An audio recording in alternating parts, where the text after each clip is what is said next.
Olá pessoal, esse é o vídeo 2 da aula de sistema respiratório.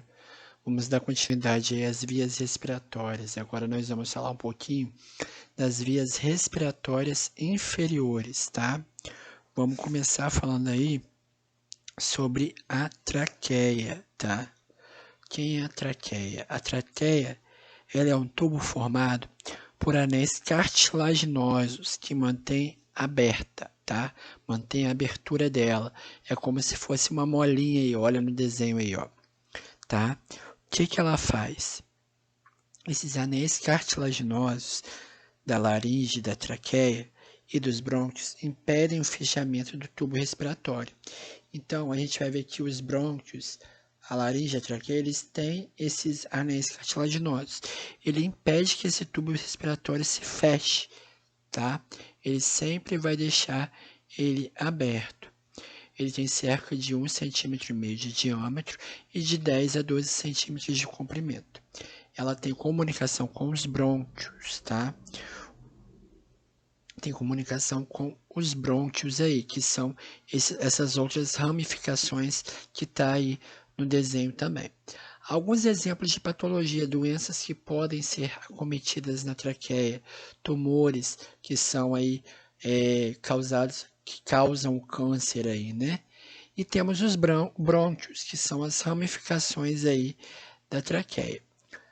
Eles são estruturas semelhantes à traqueia. Eu tenho os brônquios direito e o brônquio esquerdo. Eles vão conduzir esse ar aí que vai passar pela traqueia lá para os meus pulmões aí. Exemplo que vai acontecer é a minha bronquite, inflamação aí também desses brônquios aí, né? Eu tenho os bronquíolos. Olha aí no desenho que está mostrando quem são os brônquios, que são essas ramificações maiores, e tenho as ramificações menorzinhas, que são os bronquíolos, como se fossem várias raizezinhas aí, né? Como se fossem ramificações de raízes, são esses bronquíolos. Eles são ramificações dos brônquios, tubos de 1 milímetro de diâmetro, e qual que é a função dele?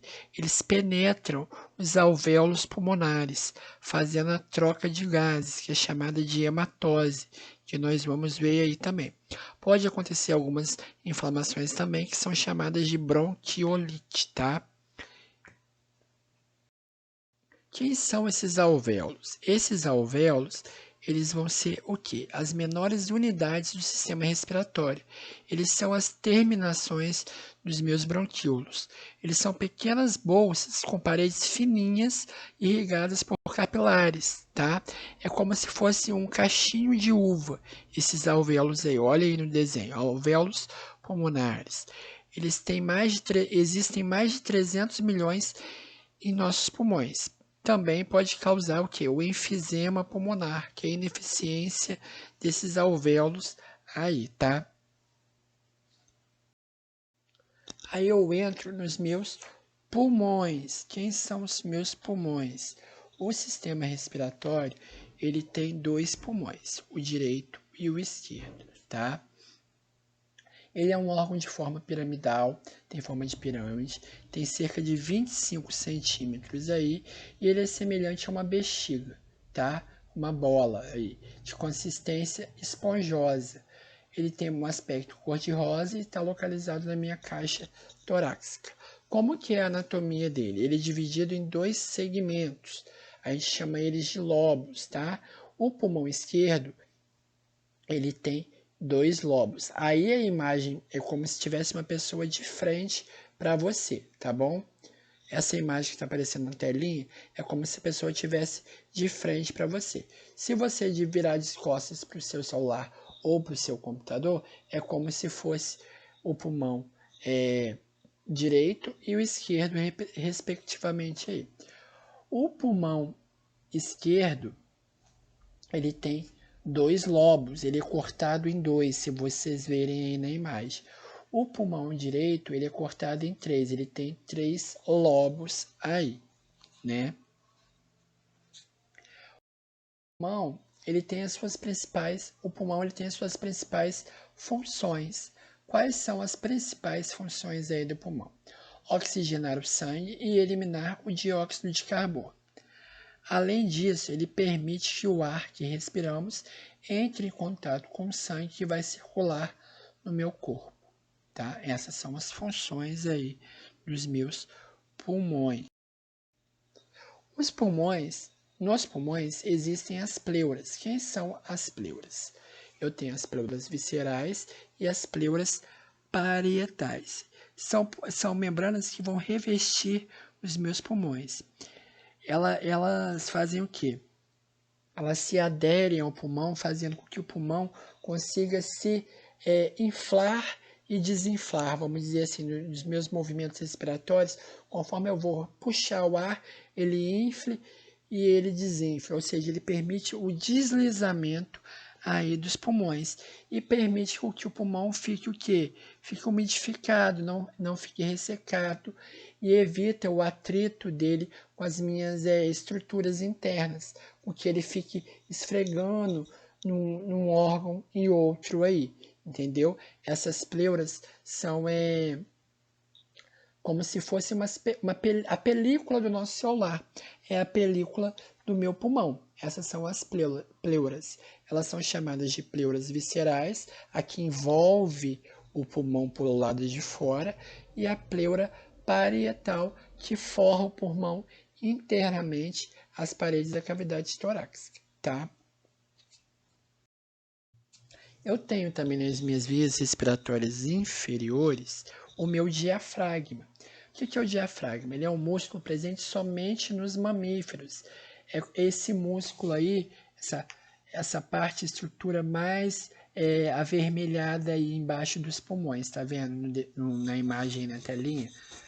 Ele faz o que? Ele separa o tórax do abdômen. Ele atua em conjunto com os músculos das costas nos movimentos respiratórios. Ele ajuda o meu pulmão a se encher de ar e a esvaziar de ar. Ele que faz o movimento aí dos pulmões junto com os músculos das costas, tá? Eu tenho dois movimentos respiratórios. Como que acontecem esses movimentos respiratórios? Para eu respirar, eu tenho que puxar o ar, inalar esse ar e exalar esse ar. Como que acontece esse processo de inalação e exalação? Eu tenho um processo que é chamado de inspiração. A inspiração é a entrada do ar do ambiente até os pulmões. Quando expiramos, os músculos intercostais, os músculos das costas e o diafragma, eles vão se contrair. Olha aí no desenho. Faz com que que os músculos das costas se afastem um do outro e que o diafragma se abaixe. Nesse instante, há um aumento do volume da minha caixa torácica. A minha caixa torácica vai aumentar de tamanho, vai se inflar, né? Porque a pressão interna dos pulmões fica maior. Eu vou aumentar aí a capacidade dos meus pulmões, provocando a entrada do ar nesses pulmões aí. Esse é o movimento de inspiração, a entrada do ar, o ar sendo inalado, tá? A inalação, o diafragma se contrai, ou seja, ele vai se mover para baixo, tá? Quando ele se contrai, ele se move para baixo. Olha a setinha na imagem empurrando o diafragma para baixo, tá? As costelas vão se elevar e assim meu pulmão se enche de ar, certo? E eu tenho um movimento de expiração. O que é? O ar ser exalado, tá? No movimento de expiração é a eliminação de ar dos pulmões para o ambiente. Quando expiramos, o diafragma e os músculos intercostais relaxam. Esse meu diafragma vai relaxar e os meus músculos também vão relaxar. Isto é, o diafragma e os músculos voltam à posição original que ele tinha, né? Neste momento vai ter o quê? Uma diminuição do meu volume interno da caixa torácica. Ou seja, a minha caixa torácica, o meu tórax vai diminuir de tamanho, não vai estar tão inflado, o que vai aumentar a pressão interna, tornando assim maior que a pressão atmosférica, o que resulta a saída do ar. Então, na minha expiração, os meus músculos das costas e o meu diafragma vão se relaxar, voltando à posição original. E vai sair o ar, que eu inspirei, vai exalar esse ar, né? Então, exalação, diafragma relaxado, músculo intercostal relaxado também. Quando eu faço esses movimentos respiratórios, eu faço as minhas trocas de gases, que podem ser por respiração pulmonar, ou também chamada de ventilação pulmonar, e ocorre o processo de hematose, tá? Como que isso faz? O gás oxigênio que eu vou captar do ambiente, ele entra nos meus pulmões e deles vão passar para o meu sangue. Passa do pulmão para o sangue. E o gás carbônico que vai ser produzido nessas células, as células vão produzir o gás carbônico e vai eliminar esse gás carbônico pelos meus pulmões, tá? Isso é o chamado respiração pulmonar. O gás oxigênio entrou, passou para o meu pulmão e foi para o sangue. A célula do meu sangue vai produzir o quê? Gás carbônico e vai eliminar esse gás carbônico no meu pulmão. Isso é respiração pulmonar. E eu tenho a hematose, que é a troca do gás. Como que isso vai acontecer? Ao passar pelos alvéolos pulmonares, o sangue vai absorver o gás oxigênio, que é inspirado no ar atmosférico. Ao mesmo tempo, vai liberar esse gás carbônico. Aí esse sangue que teve oxigênio vai transportar para todos os tecidos do meu corpo. Todas as partes do meu corpo vão receber esse sangue com oxigênio aí. E esse gás carbônico que tinha aí no sangue, ele é expelido do corpo através da respiração. Ou seja, eu troquei o gás carbônico do sangue, que estava tendo no meu sangue, pelo gás oxigênio que eu capturei do ambiente. Então, eu trocando o gás